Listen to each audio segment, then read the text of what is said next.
नमस्कार, आप देख रहे हैं फास्ट न्यूज इंडिया और मैं आप सबके साथ नीतू सिंह। आइए नजर डालते हैं आज की तमाम बड़ी खबरों पर। चोरी के मामले में पुलिस ने चोरों को किया गिरफ्तार। जी हां, झारखंड के बोकारो जिला के पिंडरा जोरा थाना क्षेत्र के एक स्कूल में चोरी हुई थी। चोरी की सूचना मिलते ही पुलिस ने छानबीन शुरू कर दी और जल्द ही उन 4 चोरों को गिरफ्तार कर लिया गया जो चोरी में संलिप्त थे। आइए देखते हैं रांची से हमारे संवाददाता नदीम उल्लाह की रिपोर्ट। ताला तोड़कर 8 पंखा की चोरी गई थी, जिसमें 5 पंखा बरामद हो चुका है। 3 पंखा और बाकी है। अपराधी का पता चल गया है, उसके विरुद्ध छापामारी और बरामदगी की कार्रवाई जारी है। एक अन्य स्कूल ओरिएंटल फाउंडेशन स्कूल से ताला तोड़ करके एक कंप्यूटर और एक पंखे की चोरी हुई थी, जो बरामद हो गया। उसमें अभी की गिरफ्तारी कुछ अभी कुछ फिरार है, जिसकी छापामारी चल रही है। गिरफ्तारी कितने लोगों की गिरफ्तारी? 4 लोगों की गिरफ्तारी हुई है और लोग 4 फरार हैं। ये सब मोहनडी के हैं। मोहनडी ऐसा गांव है जो बोकारो जिला के अन्य थाना क्षेत्र को प्रभावित करता है। ये चोर पकड़ाने से अन्य बोकारो जिला पर चोरी पर लगाम। कलाकारों ने देश विदेश में अपनी कला से बनाई पहचान। जी हां, झारखंड के जिला रामगढ़ के कलाकारों ने अपनी कला के कारण ही देश के साथ विदेश में भी अपनी पहचान बनाई है। ऐसे ही एक कलाकार ने बनारस के घाट को जीवंत रूप और गंगा किनारे की सारी गतिविधियों को दीवारों पर उतारा है। आइए देखते हैं रांची से हमारे संवाददाता नदीम उल्लाह की रिपोर्ट। तकरीबन 8 से 10 दिन लगा है और इस पेंटिंग को मैं काफ़ी दिल से बनाया हूँ। सर बोले कि पेंटिंग बनाना है तो हम लोग को डिसाइड करना था कि कैसा बनाने से अच्छा रहेगा। तो जमशेदपुर में इस लायक का पेंटिंग नहीं है, तो हम लोग सोचे ठीक है, बनारस का घाट जो है वो काफ़ी खूबसूरत है, नज़ारा भी काफ़ी खूबसूरत आता है। तो हम लोग वही डिसाइड किए कि वहाँ का पेंटिंग हम लोग बनाएंगे, ताकि जमशेदपुर में इस टाइप का पेंटिंग नहीं है और अच्छा भी लगेगा। जमशेदपुर के पब्लिक को काफ़ी अच्छा भागते जा रहे हैं। तो एक संस्कृति की चीज़ है। गंगा घाट बहुत पुरानी परंपरा चलते आ रही गंगा आरती की, जब से मोदी जी भी गए हैं वहाँ पे और प्रचलित हो गया है ये। इस कारण मेरा मन में आया और मैं इसको। थाने के भीतर बुजुर्ग के फावड़े से वार कर हत्या, पुलिस विभाग में हड़कंप। जी हां, प्रतापगढ़ में उस वक्त कोहराम मच गया जब थाने के भीतर ही एक बुजुर्ग की हत्या कर दी गई। पुलिस की मौजूदगी में हुए इस हमले को लेकर विभाग में हड़कंप की स्थिति है। मामला रानीगंज थाने का है। घटनाक्रम के मुताबिक एक जमीनी विवाद में पुलिस 2 भाइयों को पूछताछ के लिए थाने लाई थी। इसी दौरान एक विक्षिप्त युवक ने बुजुर्ग पर हमला कर उसकी हत्या कर दी। इस मामले में एसपी ने सख्त कार्रवाई करते हुए थाने के 3 सिपाहियों को निलंबित कर दिया। साथ ही इसकी जांच एएसपी पूर्वी को दे दी है। जमीन विवाद में बुजुर्ग को थाने लाई थी पुलिस। रानीगंज थाना क्षेत्र के आमापुर बेरवा निवासी मिठाई लाल का उसके भाई मेवालाल से जमीन का विवाद चल रहा है। इसे लेकर शुक्रवार को पंचायत हो रही थी, जिस दौरान दोनों पक्ष बहस के बाद मारपीट पर उतर आए। सूचना पर पहुंची पुलिस मिठाई लाल और उनके भाई मेवालाल व बेटे दिनेश को पकड़कर थाने ले गई और शांति भंग की आशंका में चालान करने के लिए पुलिस ने तीनों को थाने में दीवान के कार्यालय में बैठाया था। इसी बीच डायल 112 पुलिस ने शुक्रवार की रात को एक विक्षिप्त युवक को पकड़कर थाने लाई थी। इस दौरान वह भी थाने में बैठा था। रात करीब 2 बजे सभी सो रहे थे, जबकि मिठाई लाल बैठा था। इसी बीच विक्षिप्त युवक ने अचानक गमले के पास रखे फावड़े से मिठाई लाल के पेट पर वार कर दिया। इस हमले में मिठाई लाल गंभीर रूप से घायल हो गए। थाना प्रभारी मृत्युंजय मिश्र आनंद फानन में उन्हें अस्पताल ले गए, जहां पर हालत गंभीर होने पर उसे प्रयागराज रेफर कर दिया गया, लेकिन उनकी जान नहीं बच सकी। वहीं एसपी अभिषेक सिंह ने देर रात बताया कि मृत की मौत हो गई है। इस मामले में हेड कांस्टेबल रजित राम गुप्ता, सिपाही राजेश कुमार व शिवम खरवार को निलंबित कर दिया गया है। इसके साथ ही सीओ रानीगंज व एसओ मृत्युंजय मिश्र की भूमिका की जांच की जिम्मेदारी एसपी पूर्वी सुरेंद्र द्विवेदी को सौंपी गई। आइए देखते हैं प्रतापगढ़ से हमारे संवाददाता विशाल रावत की रिपोर्ट। हाँ तो बतावा कैसे मारे ने?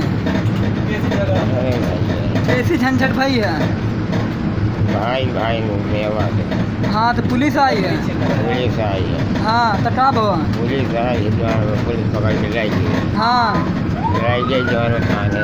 हाँ, बंद करे थे। हाँ, और कई बात थाने में जो हाँ, पुलिस रहा कितने रहा। हाँ, जवन सादे ड्रेस में हाँ, वो हरुहा से मारे। हाँ, 2 बजे 11:30 बजे मारा। हाँ। ओकरे बाद जो है काला के भागे जो है कहाँ? रानीगंज अस्पताल। हाँ, कब हॉस्पिटल में? वहाँ से जो है बनाई आराम भी। हाँ, प्रतापगढ़ से आराम भी। हाँ। के प्रतापगढ़ लइयो तो का पुलिस वाला एडमिट करे ने वहीं पहुँचाई चला आए ने। हाँ, दरोगा कुछ नहीं बोले ने। हाँ, जब तो मारे ने कुछ बोले नहीं। हाँ, नहीं आदमी में मारे बात चला तो वहाँ। हाँ, वो कम मारे तो यहाँ मारे बहुत मारी तो। हाँ,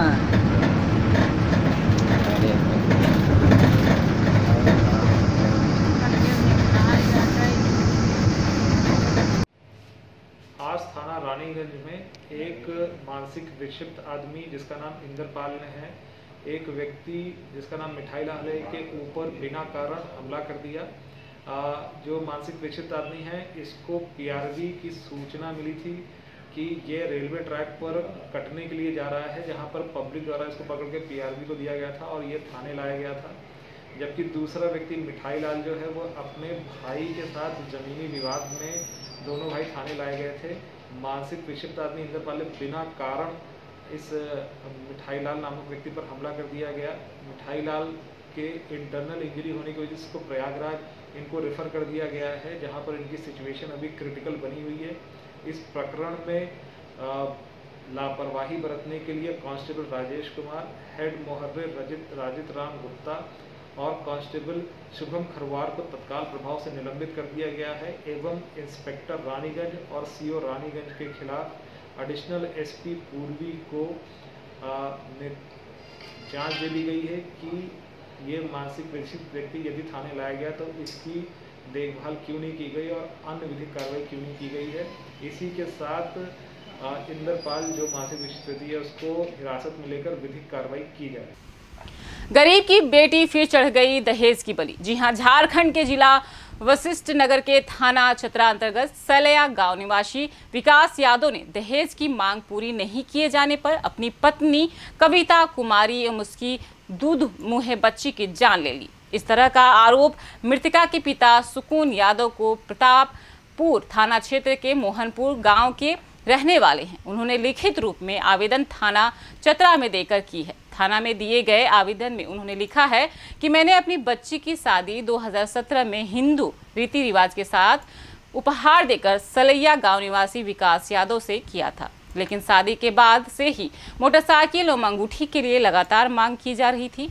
11 जून की शाम को कविता अपनी मां और भाई से बात कर रही थी, तभी मोबाइल पर उसके साथ सास, ननद एवं पति के द्वारा डांट डपट एवं उसे मारने पीटने की आवाज उधर से आने लगी।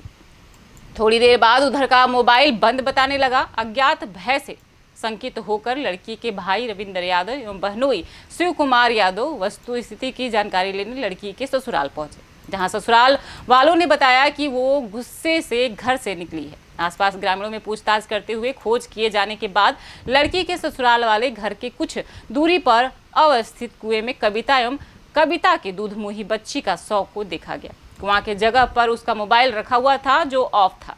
सुकून यादव ने थाने में दिए गए आवेदन में विकास यादव तथा उसकी मां एवं बहन और चचेरा भाई शंभू यादव सभी सलैया गांव निवासी लड़का का मामा अनुज यादव ग्राम बशरिया सहित 4 अन्य को नामजद आरोपित बताया। आइए देखते हैं रांची से हमारे संवाददाता नदीमुल्लाह की रिपोर्ट। देख रहे हैं कि हम लोग गए थे दिन में भी, तो दिन में सब साल समाचार सब ठीक था, मतलब कोई किसी तरह से दिक्कत नहीं था।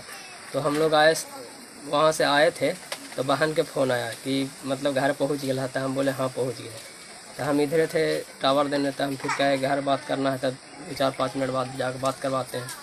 तो घर पर आए तो मम्मी सबसे बात करवाए, तो मम्मी सबसे बात करते करते भर में उसका नाना देखू थी, कस्तूरबा में पढ़ती है। क्या बात हो मम्मी के साथ में बातचीत के दौरान क्या बोली? वही हाल समाचार पूछा कि भैया पहुँच लो, तो हाँ हाल समाचार पूछते पूछते भर में उधर से टपकने लगे कि बाप दे दिया है मोबाइल से, बापा वाला मोबाइल से बात कर रही, फिर बाप दे दिया है मोबाइल। तो ऐसे करते करते फिर आपस में लड़ने लगे। आपस में लड़ते लड़ते उधर से आया जो पहुना है, सो उधर से आया और कह रहा है कि ऐसे यहाँ बात वहाँ लहराता है और मारता है, इसको मारो। गाँव वाला 1-2 आदमी भी वहाँ था, आवाज़ आ रहा था कि दोनों दिन से मतलब लेडीज़ में अझुरा, और इसके चक्कर में उसको पूरा बेरहमी से मार करके और फिर फेंक दिया। घटना 8:45 बजे करीब रात में। हाँ। तो उसके बाद बच्चा रोने लगा, तो बच्चा के भी मार के फेंक दिया कि बच्चा को लेकर भाग रहा था। तो प्रणाम मम्मी, तो खाली खुश रहा, तो समाचार कहो तो ठीक है, तो तोर समाचार कहो बेटा तेनू ठीक है। तो कहली कि फोनवा लगवा ही बेटा, तबियत सुनालियो जरा हल्का खराब हो, तो फोनवा लगलियो तो नहीं कोई फोनवा उठौला। तो कस्तूरबा नंदी पढ़ा हथिन से ले हलथिन से नहीं हमरा बात करो थिन से हमरा साथे बेरवारी कैले हथिन। तो कहली कहल बेरवारी कैले हथिन, तो ऐसी कोई नहीं कहल, ऐसे लड़ाइत रहथिन 2-3 रोज से नहीं बोला चाहिए। तो ओकरे पर नंदी बोले लगलथिन कि तोर बापा मोबाइलवा दे दिलको है से बात करैया, नहीं करो बात। तो कहली चुपचाप रह बेटा, नहीं बात करो थिन तो कोई बास के बात ना है, से चुपचाप रह, जो आराम से अपन बनाओ खो कर। तो ओने से ससुया बोले थथिन कि बापा का गाड़िया दे दिल के मोबाइलवा दे दिल के लारवाई थोहिया हुआ, कभी ये न गंगन लारवा केकरो से बतिया, कभी मैवा से लारवाई, तो क्या कर लेते मैवा का? कहली हम क्या कर ले, हम तो गरीब हलिए, तो हम कहाँ से कोई चीज़ दे पारे, हम मोबाइल आओ गाड़ी एक कहाँ से दे पारे, हम तो गरीब आदमी हलिए। एगो नहीं हमारे बेटिया है, हमारे 4 गो बेटी हथिन, तो 4 को देवे तब देवे, हम तो नहीं देवे सकालिया, तोहरो तो बेटी है, तो बेटिया के तूहू देवा ने, कहीं सोनमा कुछ कुनो दे देवा बेटिया के। बेटिया बोले थे से हम कहली चुपचाप रहे बेटा, सोनमा कुछ कुनो कहीं अपन बेटिया के देती से हम बोल के, और फिर अथी होलिए। तो उन्हें से दामदा आयल थी से लगा कि छीन के मोबाइलवा कि कब बात हो रहा है, कब बात हो रहा है, छीन के मोबाइलवा फोनवा कर देती।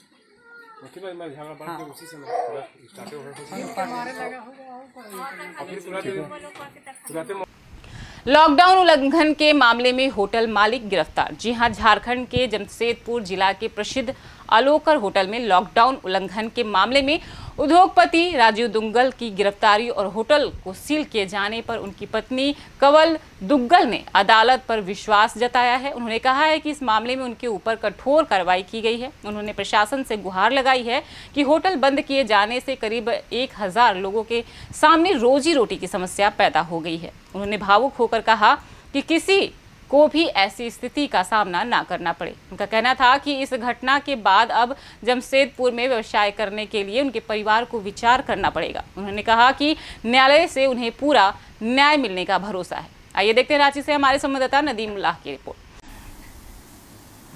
जो हो गया उसको हम 2 दिन वापस तो नहीं ला सकते, ना वो दिन हम हमारे हस्बैंड को मिल सकते वापस, ज़िंदगी भर भूल नहीं सकते। बहुत बहुत अफसोस लगता है जिस आदमी के ऊपर परिवार वाले इतना गर्व करते हैं और जिनके ऊपर हमें हमेशा जो हमारे लिए और हमारे मजदूरों और लोगों के लिए भगवान संभालते, उनके साथ जो हुआ है हम काँप उठते। और हम यही चाहते कि कभी किसी परिवार के साथ, किसी के हस्बैंड या पति या पिताजी के साथ कभी नहीं हो, कभी नहीं। बस मैं यही चाहती हूँ कि आगे कभी आपको फैसला करना है किसी को गुनहगार ठहराना तो उनको मौका दिया जाए। ऐसा किसी के साथ मत करिए जो हमारे साथ हुआ है। हमारे लिए बहुत मुश्किल है इसको कभी भी भूलना, कभी भी भूलना।